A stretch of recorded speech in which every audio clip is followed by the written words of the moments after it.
Hey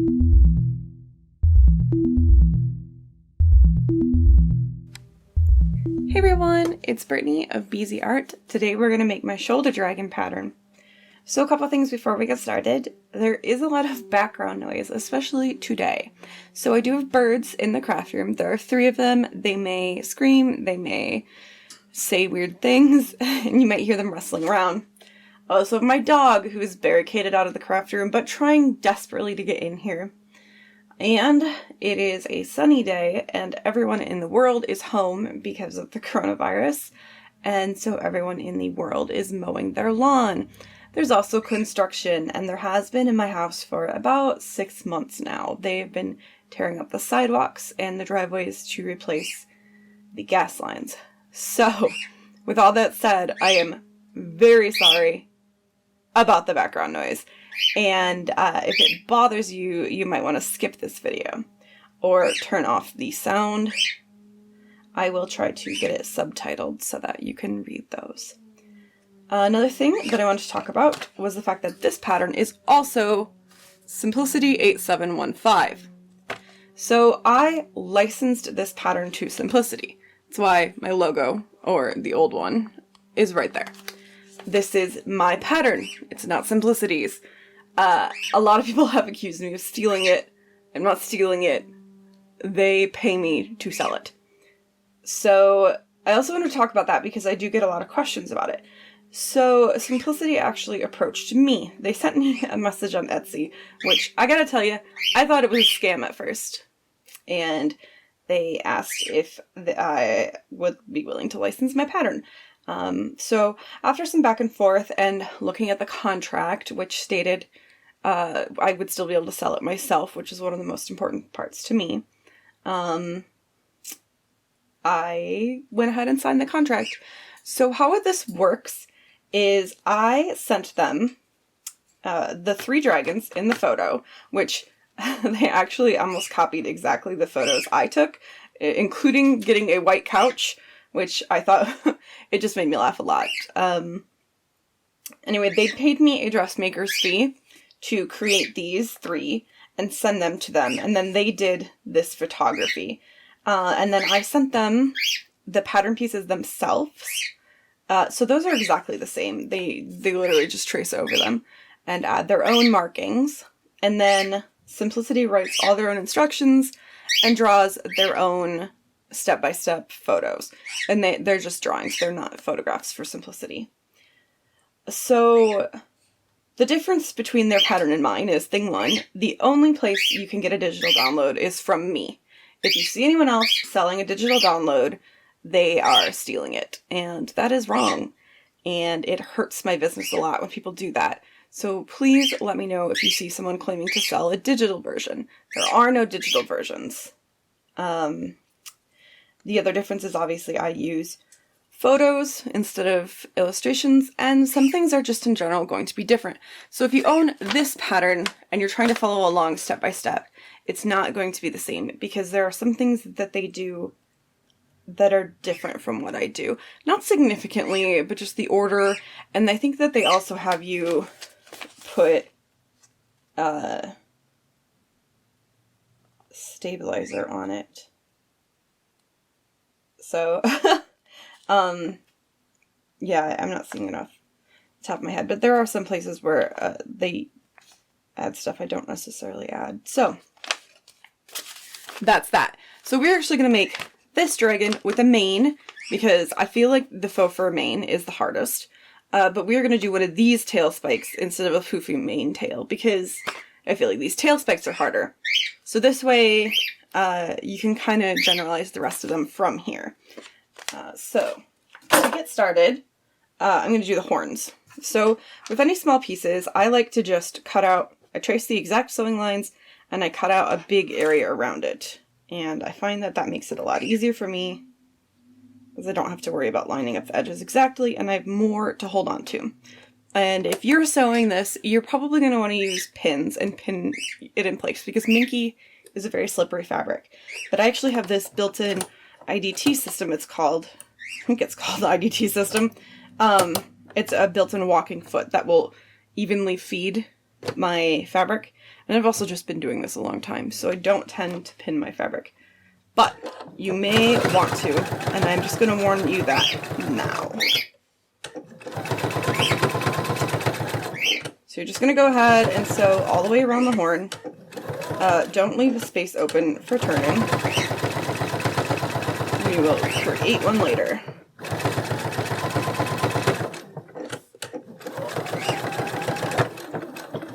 So once that's done, I'm going to trim off the excess seam allowance and fabric around the edges. Also, my cutter hasn't been cutting through my bottom thread, so if you see me fussing with it, that's what's happening. I obviously can't take my machine in right now because everything is closed. And that's kind of why I am making a very bright shoulder dragon today, just to bring a little happiness into my day. So once you've sewn it, you're going to clip a small hole right about here. And for each horn, you're going to want to do it on the other side. So I made a little mark here with a air-soluble pen, and I made a mark on this one, which I've already finished. So one will be on this side, the other one will be on the opposite side. You can go ahead and clip it. And then I'm going to use a pair of hemostats, which is a medical supply tool. I've also seen them called clamps, but I don't think that's right. But hemostats, if you search it, you will find them. And then I'm just going to insert them, pinch the edge, and pull it through.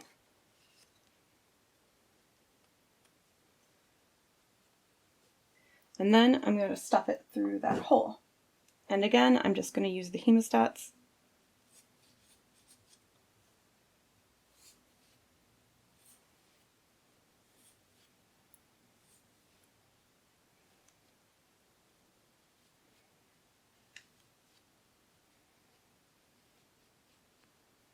And then the horns are done, so we can set that aside. Now I'm going to move on to the head. So you're going to take a bottom piece and a top piece, and you will know which way these go. First of all, you'll want to pay attention to the nap of your fabric, but also the top of the head, the eye is lower down and closer to the bottom. So we're going to take this and you're going to line them up and sew them together.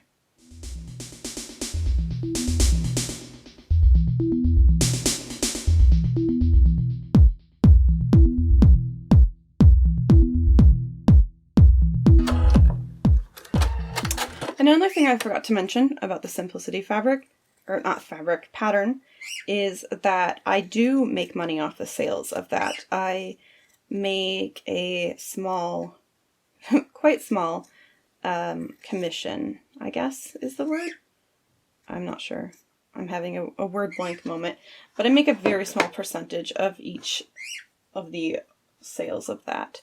So it doesn't, I mean, obviously I prefer people to buy from me directly, but if you want to go to Joann's and just pick it up really quick, I do still make money off of that, and I appreciate the support no matter where it comes from.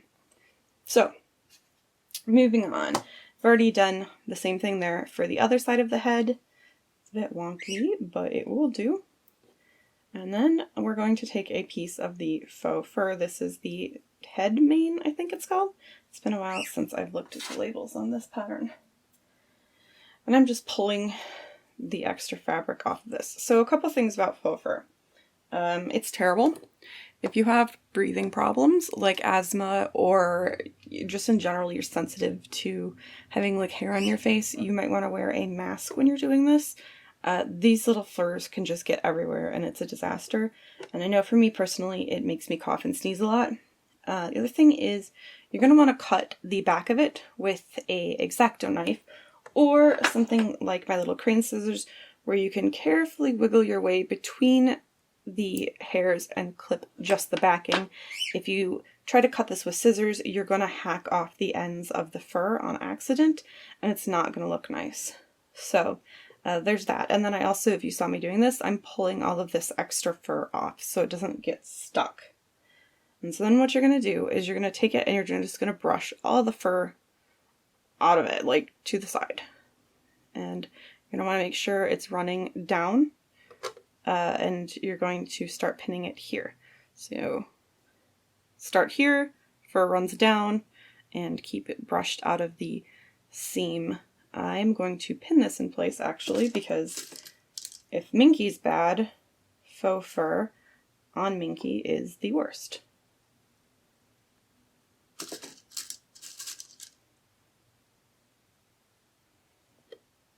And as you can see, I'm just kind of continuing to keep the hair out of the seam.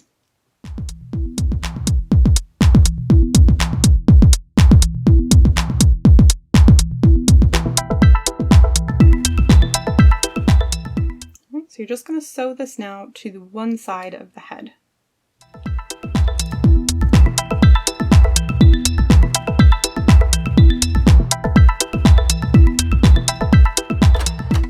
So I tend to like to clip my excess seam allowance, but with faux fur, you're not going to want to do that.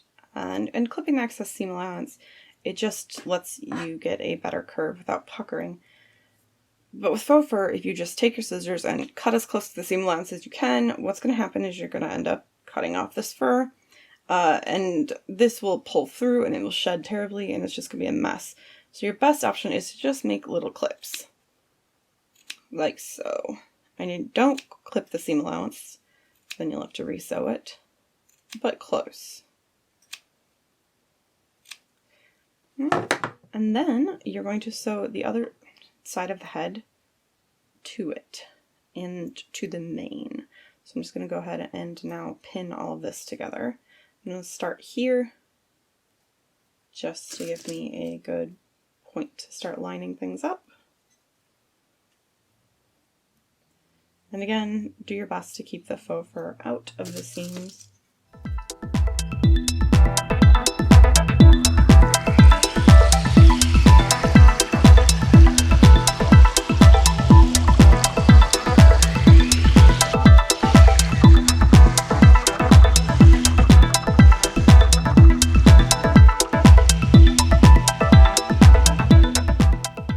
And then you're going to sew all of this together, and I'm going to leave a gap about 2 fingers width right on the bottom of this seam where all 4 of these points meet. So I'm just going to start right about here.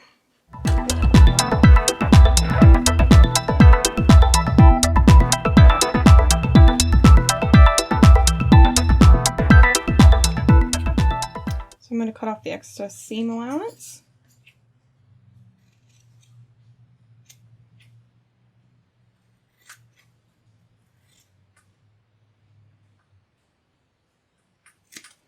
And clip where the faux fur is.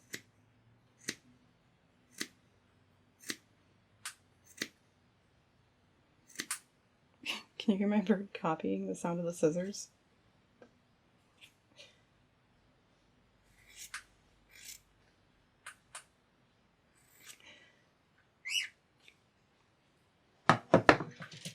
Alright, so once that's done, I'm just going to give it a look over and do a little bit of maintenance. So I don't know if you can see right here, but where this seam is folded over, it's sewn in a little bit here.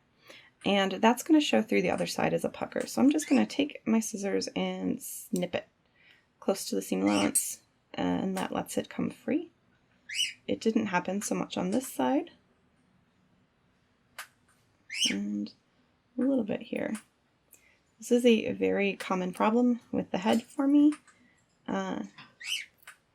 So it's something I like to always check over. So once that's done, I'm just going to clip a little hole.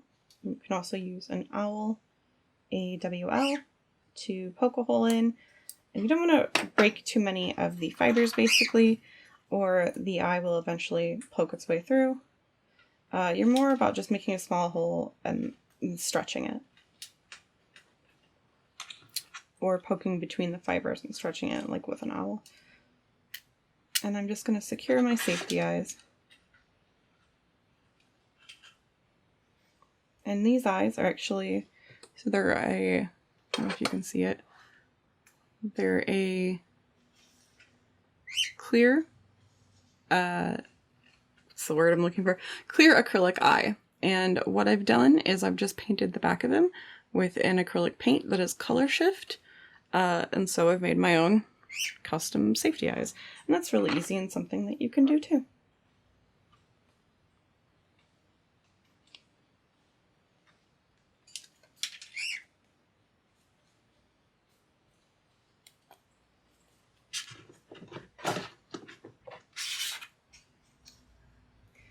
Once that's done, I'm going to turn the head right side out, again using the hemostats, and I'm going to stuff it. Actually, I like to trim the posts off the safety eyes so that they're not quite so long. And I don't see my wire clippers, so I'm going to be really naughty and use a pair of these heavy-duty scissors. Maybe.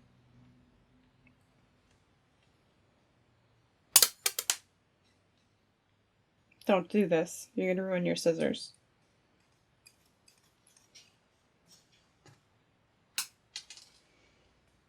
Gosh, it's not easy either. There we go. Don't do that. These are already kind of trash scissors, so I don't feel too bad. I've definitely done that before. So once the head is right side out, we're going to stuff it.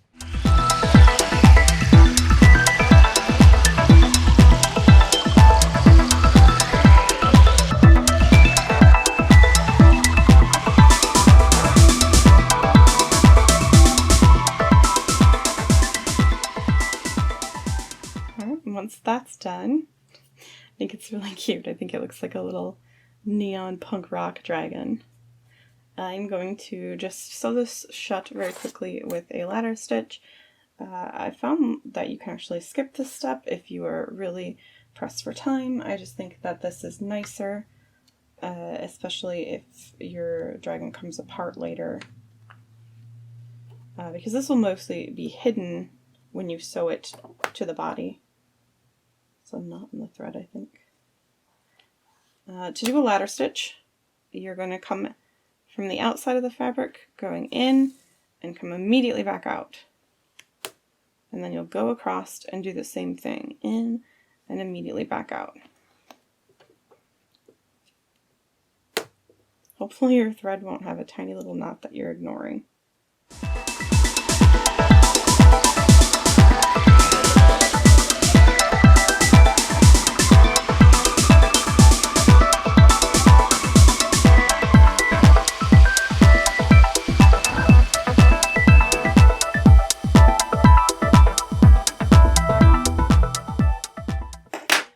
So another thing that I like to do on these dragons, which isn't actually included in the instruction, it's just sort of a thing that I like to do, is I like to give it a little bit of a haircut.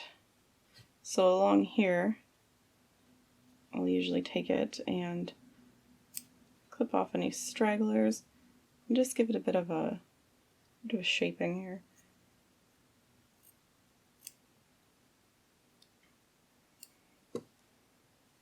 I don't know, I just think that gives it a nice shape.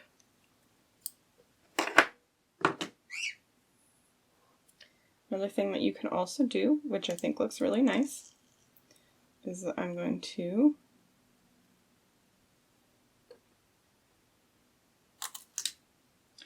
actually make sure this is a very small knot on this side of the thread. That's nice and small.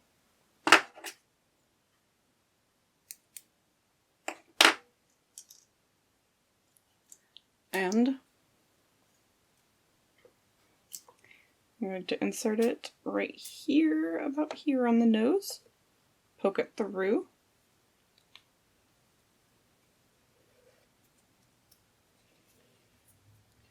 come down just a tiny bit, and out on the other side, and then back where you started this. And out, and then pull this nice and tight. Not too tight, but too terribly tight, just enough to kind of pull the fabric in. And that's a technique called thread sculpting, where you're using the thread to sculpt a shape in the pattern. Again, not something I include in the pattern itself, just something that I've been adding. And you make a knot.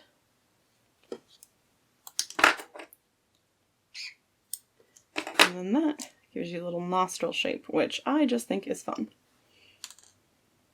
So the next and last step to finish up the head is going to be to attach the horns. So what you're going to do is you're going to take the horn and line it up about where you want it. In my pattern, the horns go this way, but I've actually seen people attach them like this. I think that's pretty cool too. I've seen it coming down, I've seen it going straight out, whatever speaks to you. So I'm just going to line these up nice and hold them in place with a couple pins. And then what I'm going to do is where these two fabrics meet, I'm going to ladder stitch them together.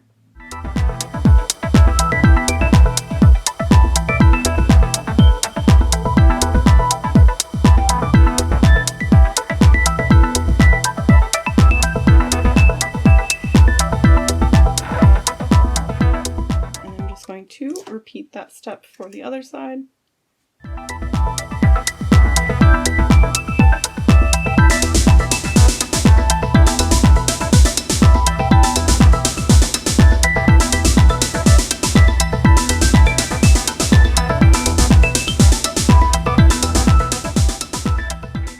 Camera cut me off there, so hopefully you saw enough of that, but basically you just ladder stitch the horns onto the head and then you're done, and we can set that aside and get started on the body.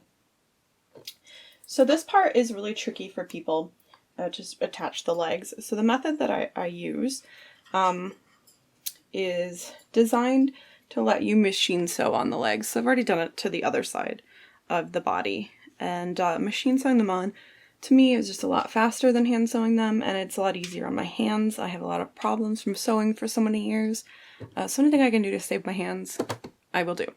But if you struggle with this, there is no reason you can't just hand sew it on. All you need to do is sew together the two leg pieces for whatever leg. Just sew them together all the way around, and then turn it right side out through this hole. And then you will, assuming this is sewn, you'll stuff it, stick it in place, and just ladder stitch it like we did with the horns right where the two fabrics meet together. So that's an option. If you struggle with this, you can definitely take that choice. Please don't think you have to do this exactly the way I say. The beautiful thing about sewing is there's a lot of different ways to approach the same thing. So do what feels right for you. For me, this is what I like. So what I'm going to do is I'm going to take the hole on the body, and I've purposely made one side of it straight here and here. You can probably see it better on this piece. This side of it is straight. And I line up the straight edges, and then you're just going to sew around this hole.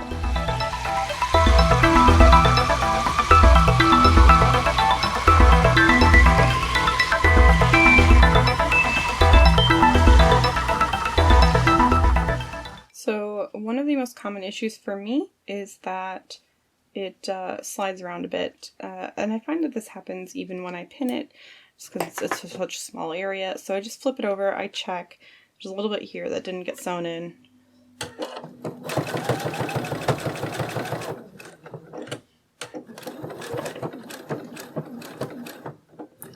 And it's not a big deal if you have to sew this hole a little bit bigger, a little bit smaller, as long as you don't get too close here, you'll be fine. I don't like to cut out the excess on this either, just because it is so small. I don't want to risk it ripping. So just like with the faux fur, I just clip a line quite close to the seam allowance, and I even use my tiny baby scissors, even though they're mostly for threads, just because it's such a tight little area.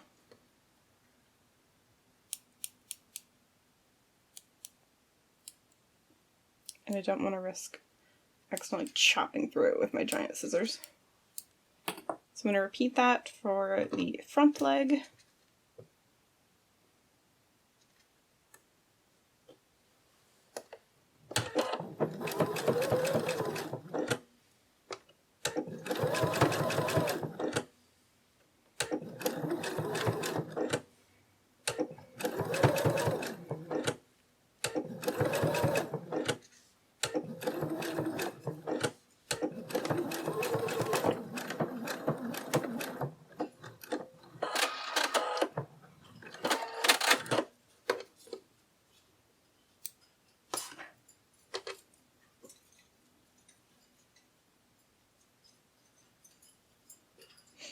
This one I've sewn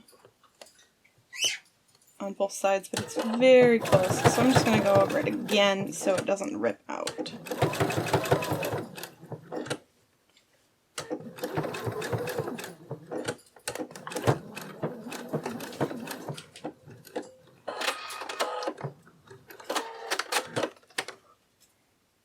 And now I've sewn the leg into it. This is real life here, guys. I make a lot more mistakes than I show on video.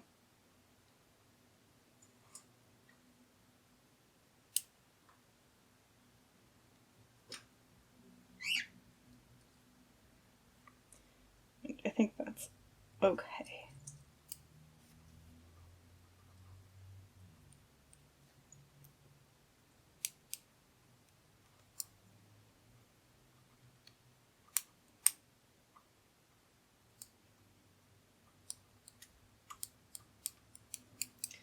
Alright, and then what you're going to do is take the leg and stuff it through the hole. Like so.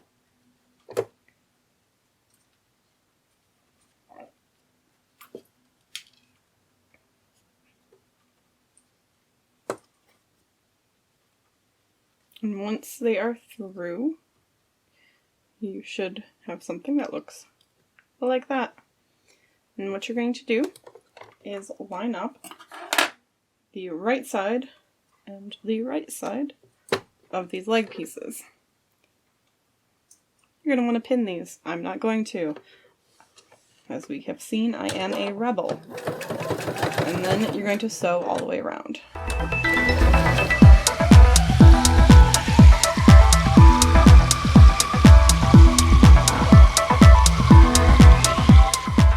And for this, I am going to clip off all this extra.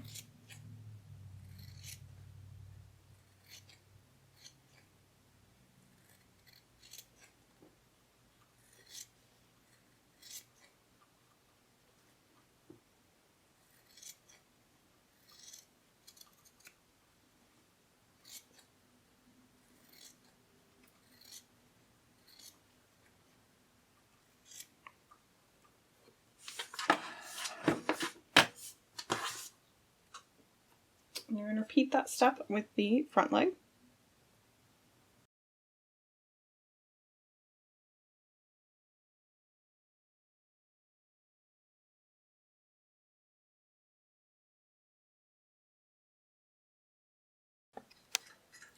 Alright, so the next step is going to be for you repeating this for the other side of the body. I've already done that. And then we are going to sew the belly on. So to start, you're going to pin the belly in place. Gosh, the whole house just shook. I don't know if you guys could hear that. I'm telling you, the construction has been just crazy. I'm just trimming some of the seam allowance. It's a bit big. I eyeball my seam allowance, so sometimes I don't get it right. But you're just going to start with the base of the neck here, line it up, and pin it all in place on one side.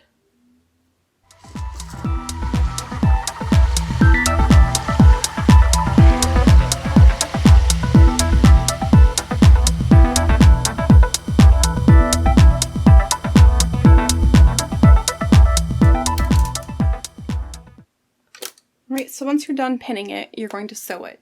And I feel like this is a spot where a lot of people get into trouble. So the thing about this dragon is it is a very long tube shape, essentially. And if you don't sew all of this minky exactly as is, if one pulls or slides a little on one side, it's going to end up uneven. And that happens on all plushies where the feed of the fabric is uneven. It's why I recommend a walking foot. It's why I recommend pinning a lot, because the feed dogs on your sewing machine, they're gripping the fabric and they're pulling it, and they're gripping the fabric and they're pulling it, and your presser foot is pushing down. So if you have a sandwich like this, here's my sandwich. Imagine that this is getting smashed down, and then this one is just getting pulled and smashed down and pulled. So what's happening is the top is kind of getting pulled along with it, but mostly it's getting pushed down. And that's what the walking foot does. I can't easily show you, but there is grooves on the back of it. They work like an extra set of feed dogs. So instead of smashing down while this is getting pulled, both are getting pulled at the same time. So it makes an even feed of the fabric.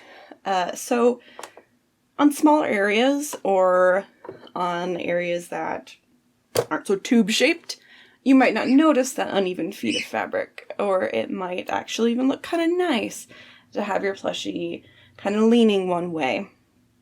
But for the dragons, what's going to happen is they're going to twist, and it's not the best, especially when you want them to sit nice on your shoulder. So the way to combat that is to use a walking foot to pin, and you want to sew everything from the same side. So I'm going to sew this from the pink side of the body, and when I flip it over, I'm going to sew it from the pink side of the body. And in doing that, I am just making sure that any uneven feeding of my fabric is going to be uneven in the same way, if that makes sense. So I'm just going to go ahead and get started. So you're just going to start where the body meets the belly and just sew all the way around. Be careful with the legs here not to sew them up.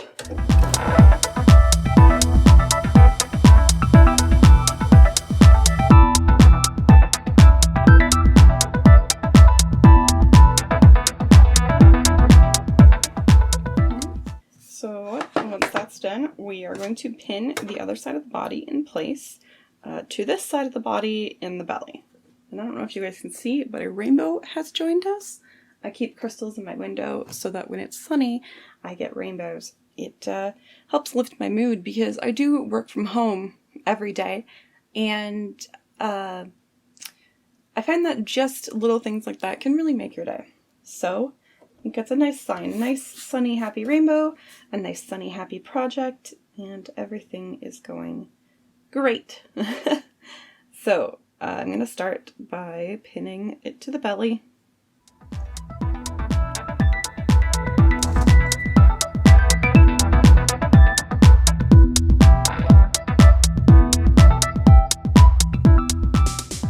Alright, so once you get about halfway down the belly, I like to switch it up, flip it over, and start at the end and make sure these tails meet up nicely.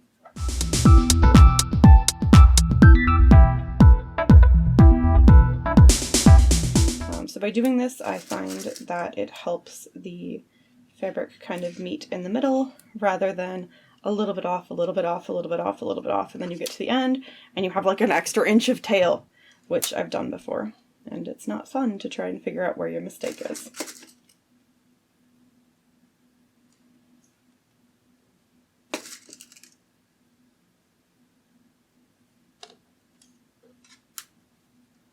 And we're going to go ahead and continue along the top and pin the bodies together there.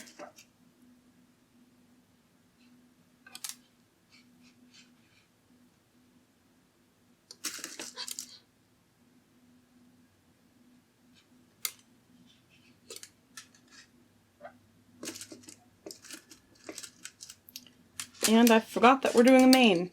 So we're actually going to pull some of these out and wait on the top. So what I'm going to do is I'm going to start at the top of the neck again. Because I sewed from the pink side, I'm going to sew from the pink side.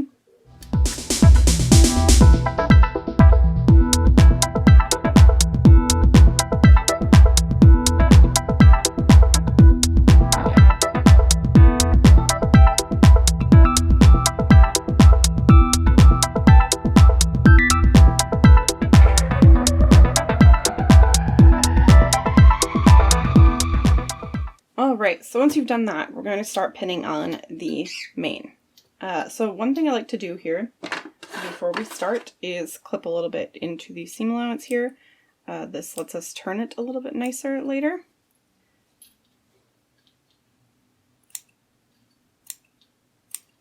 Just because that's a very sharp turn and it's a little difficult to make.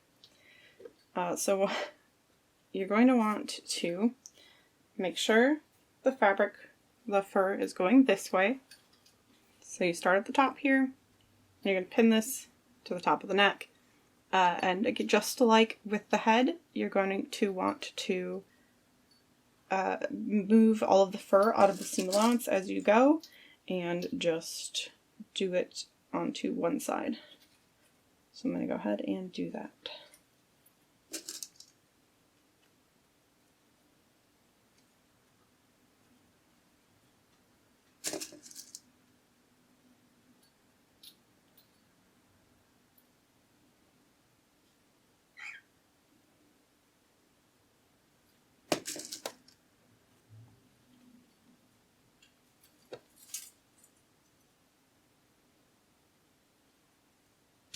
And I guess I can take this time to talk about what to do if you're sewing the other types of dragons.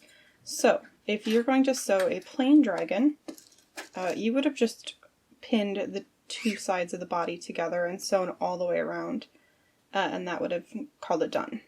If you were making the one with wings, you would sew the wings together, turn them right side out, top sew the stitches onto the wings, and then you would have sewn all of these spikes, and the spikes and wings would get pinned onto one side of the body, like I'm doing now. And you could either pin the other side on and then sew around entirely and sew them between, or if you wanted to secure them ahead of time and make it a little bit easier, make it so they don't slide around, you can baste them on with a very loose stitch, and that will keep them in place on one side of the body as you sew the two sides together. But since we are doing the main dragon, we are not doing any of those.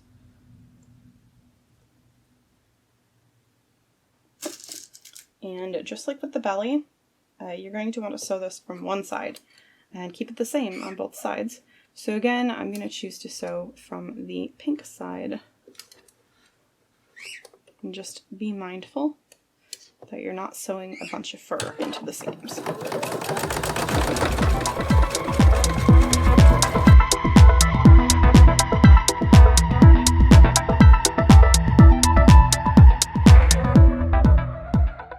And once you're done with that, just like the top of the head, I'm going to just clip into this so that we aren't cutting all of the fur off, but you're giving the seam allowance a little bit of give so that when you turn it right side out and stuff it, it doesn't pucker.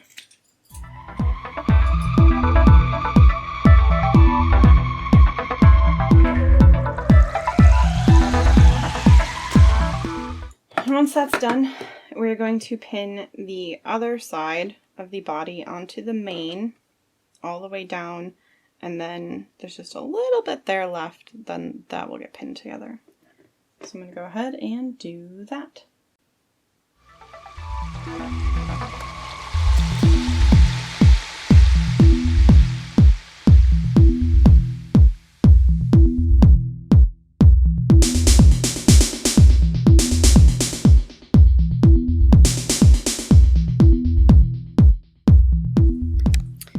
Alright, so once you're done pinning, we're just going to sew along again from the pink side. And I just realized this dragon is the exact same colors as a dog toy that my dog has. So I wonder if I subconsciously chose these colors because of that.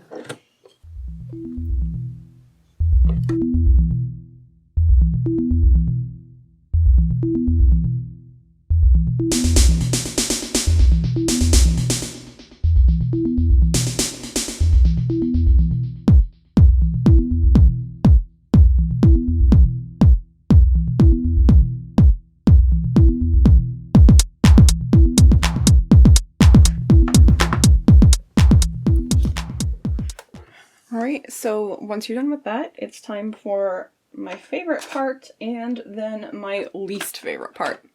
So my favorite part is we're going to turn it right side out. So I use my hemostats. If you don't have hemostats, you can use a chopstick or whatever really works for you. So I'm going to reach in and turn all of the legs right side out.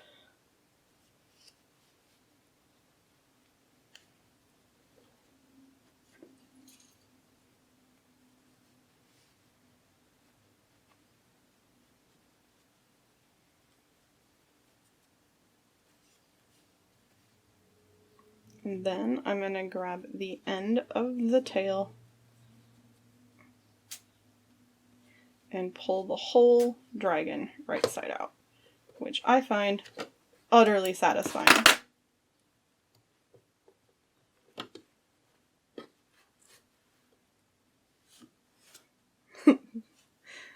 Yeah, that's fun. I enjoy that part. And then we have to stuff it, which I don't enjoy. So,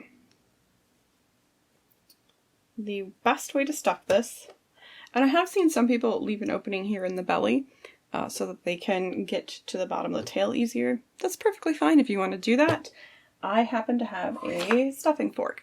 So I got this from BarbaraWillisDesigns.com, and I don't really know anything about it. If you can get it other places, I have no idea. I've had this for 7+ years and it's beautiful. I also have a smaller size version, but this larger size I prefer. So, stuffing fork just has a little prong in the end of it. And what you do is you take a little bit of stuffing and you kind of pinch your fingers with the stuffing and the fork between, and then you just twirl the fork like, I don't know, you're twirling pasta. And you end up with a Q-tip, essentially. And so then you kind of have to hold it or it will unravel. I don't know if you can see that well. And then you take it, you stick it down in there, and then you kind of use the stuffing fork to stuff it into the end. And I'm just going to do that process quite a bit. You need to stuff this dragon rather firmly, unless you want a floppy dragon. I do know a lot of people who want to make these weighted so that they can sit on your shoulder or around your neck and be kind of a comforting weight. And that's perfectly fine. If you choose to do that, you'll just want to fill its body with beans, essentially. And I would stuff the legs and the ends of the tail if you did that, just to give them their shape. So, I'm gonna fast forward through this. This is miserable. Stuffing this takes forever. Alright, boom, instant speed. Instant speed?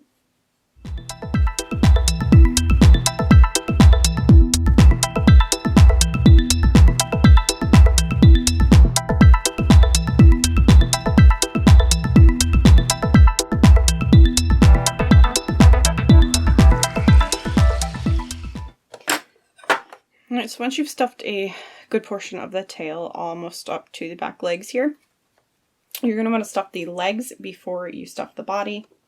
And I tend to use the stuffing fork again for the legs, and a little bit the hemostats to kind of manipulate the stuffing around and make sure the shape of the legs is nice.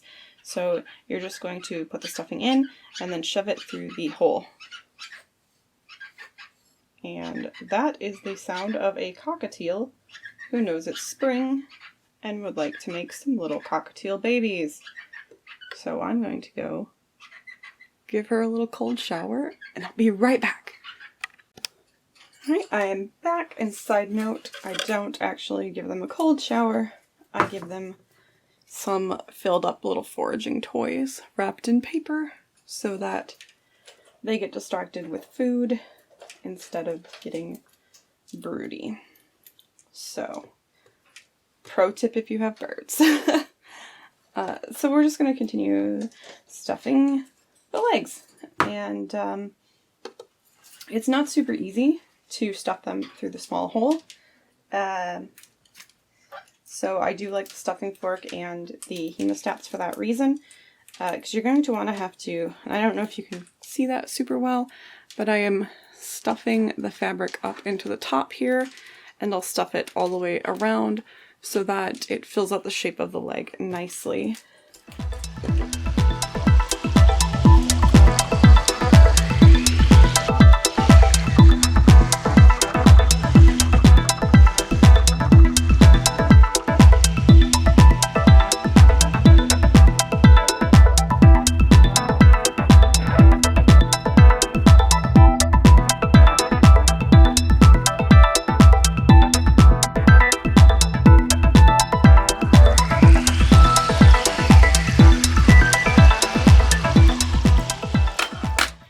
So once you're done stuffing the legs, and I know what you're thinking, man, you've been stuffing this for like 15 minutes, aren't you done? No, I still need to stuff the body. This takes forever. There's no fast way around this. You just have to stuff this dragon for the rest of your life. But luckily now that we're into the body cavity, things are a bit easier. So you can just stick in bigger chunks of fabric and stuffing. And then I like to take my stuffing fork and wedge them in and just kind of manipulate them around.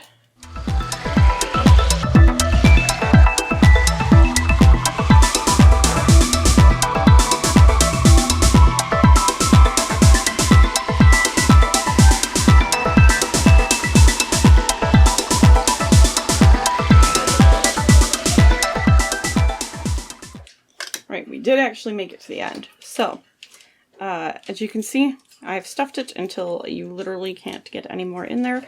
And what I'm going to do is I'm going to take my stuffing fork.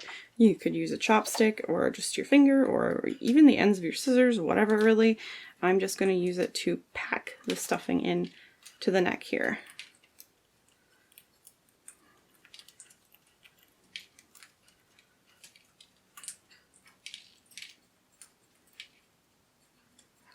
Alright, and then I'm going to take a break to charge my battery, and when we come back we're going to sew on the head and then make and sew on the tail spike. Alright, some magic happened and now I have a fully charged battery and we're ready to go. So, I'm going to set the body aside for now. And we're going to sew the tail spike. So this is the tail spike from the plain and the winged and spiked dragon. It's a little bit harder for, if you're going to make a maned one, you just lay 2 pieces of faux fur together, sew around. You'll have to be careful. I like to use a brush and brush the fur inward so that you're not going to sew it up into the seam allowance. Then you'll turn it right side out and you literally just slip it over the end of the tail and sew it in place. I think that's a lot easier. That's not what we're going to do though. So I'm going to take this and I'm going to sew around it, and I'm going to leave a bit here to turn it right side out.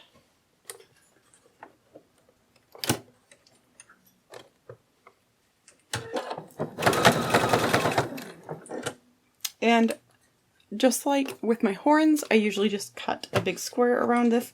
I kind of cut closer to the actual seam allowance, but I left it through the middle. I find that makes it easier, and especially with leaving the middle like this, it twists a bit less, because you're not trying to wrangle a bunch of skinny pieces together.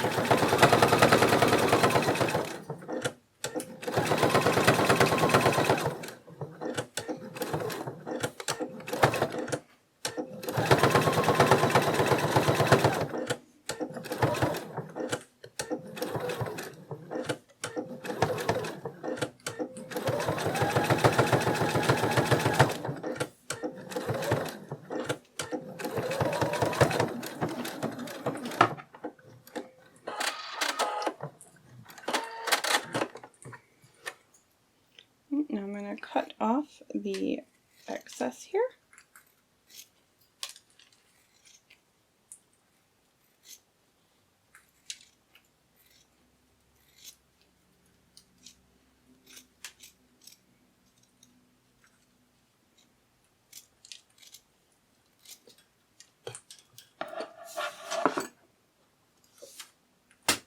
And then you're going to turn this right side out and stuff it. And just like with everything else, I'm using hemostats primarily.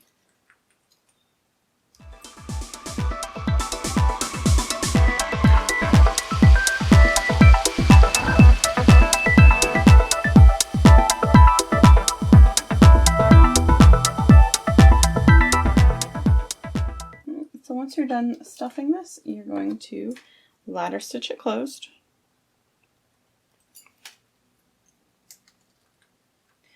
And then once you stitch it closed, you get to the end. There we go. I like to tie it off, but don't cut it.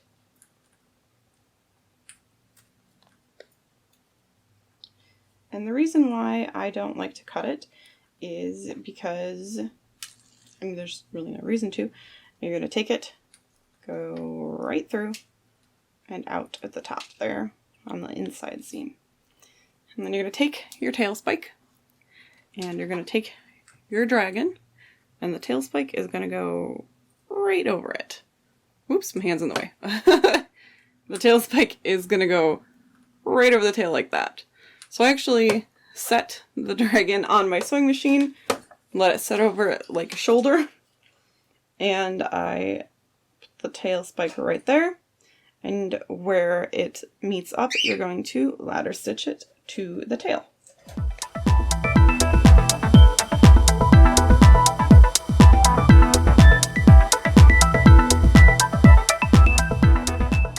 And once you get to the end there, I like to just flip it over and do it again on the back side, just so that, I don't know if you can see it well, but it kind of pulls away from the tail a little bit, and it can leave kind of awkward gaps. I don't think anyone will notice except me, but I do like to sew it from this side too.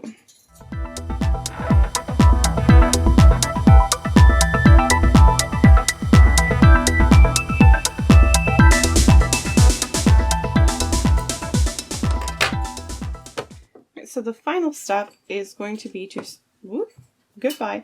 The final step is going to be to sew the head onto the body. This is another part that some people can find kind of tricky. The key here is to really just take your time.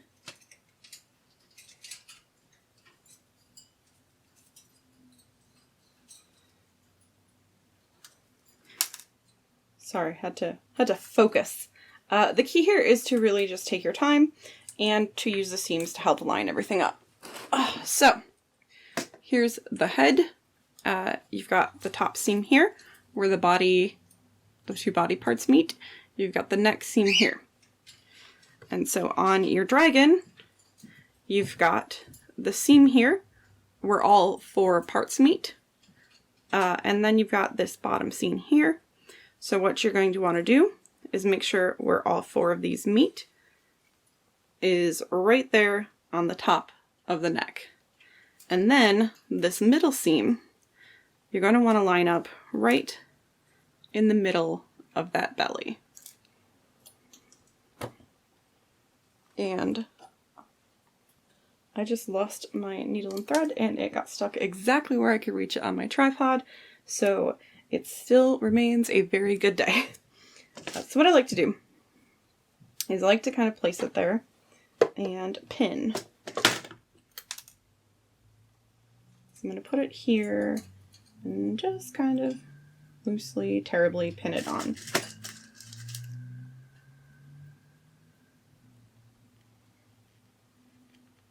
And this is why I say if you chose not to sew up that seam allowance in the head with the ladder stitch, it doesn't matter because it's going to be hidden down there.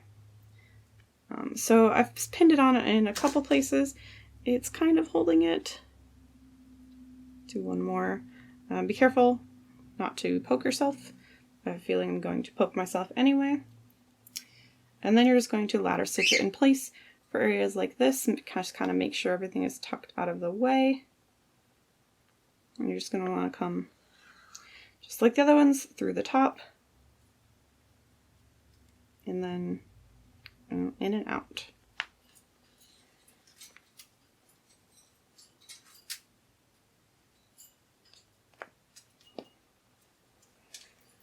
And then for areas like this, you'll want to just kind of fold this under a bit so that the raw edge isn't showing when you pull it tight.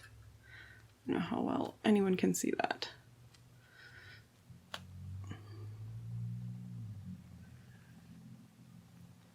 All right, so you can kind of see right there the 3 stitches. And what I'm going to do is just kind of carefully tuck that raw edge in so that when you pull this tight, it gets pulled in and you don't see it. So I'm just going to go ahead and go around the whole head and do that.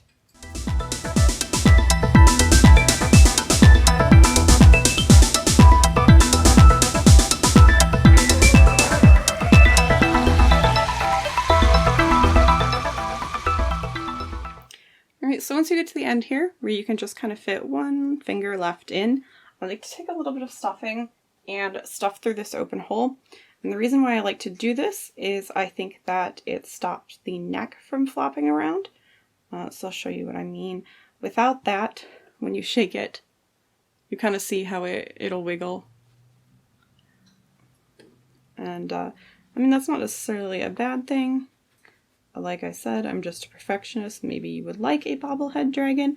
I feel like over time that area will get kind of weak as the stuffing gets compacted and you'll end up with a very floppy neck. So just to avoid that, I like to give it a little extra stuffing. And now as you can see, when I shake it, it doesn't really do that bobblehead thing. So just a little tip. Again, one of those things I don't think anyone notices, but I do, and I think it helps you get a superior product. So then you're going to go ahead and finish off ladder stitching the head. I'm going to go around a second time just because I feel like the head is one of those areas where if anything is going to get pulled off of the dragon, it will likely be the head. So I want to make sure it's nice and secure.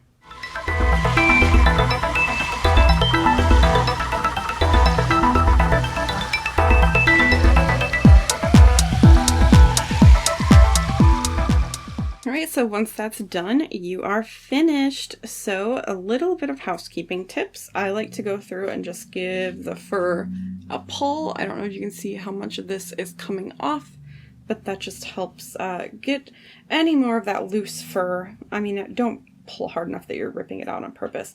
I'm just kind of gathering up the loose fur so that when you wear it later, or if you sell it and pass it off to a customer, it doesn't shed as badly. You can also take a pet brush, a slicker brush is what I have that I use, and brush at it, and it will help pull any fur that's stuck in the seams out and reduce the terrible shedding more. But you are essentially done, so your dragon can now balance nicely, hopefully, and you can wear it on your shoulder. And it's all good. Just ignore where I've been throwing the scraps. And there is the finished shoulder dragon. I really like it. I think it looks like a punk rock 80s workout dragon. I'm into it. And it will be listed later on Etsy. And thank you guys so much for following along with the tutorial. I hope it helped. I know this pattern is one of the more popular ones, but it's also, it's kind of difficult. Even I struggle with it. We don't have any twisting because I took lots of precautions, but that's a very common problem. I do see already with this dragon, maybe these aren't stuffed enough because when I put it up like that, they kind of bend. So might need to stuff those areas a bit more, but overall, I think this is a huge success. So don't get frustrated if it doesn't turn out the first time or the second time or even the third time. It is an advanced pattern. But I promise you, if you just take your time, do lots of pinning, and go slowly and carefully, you will eventually end up with a beautiful product. And if you don't, let me know and I will do what I can to help you. So, I will see you guys in the next video.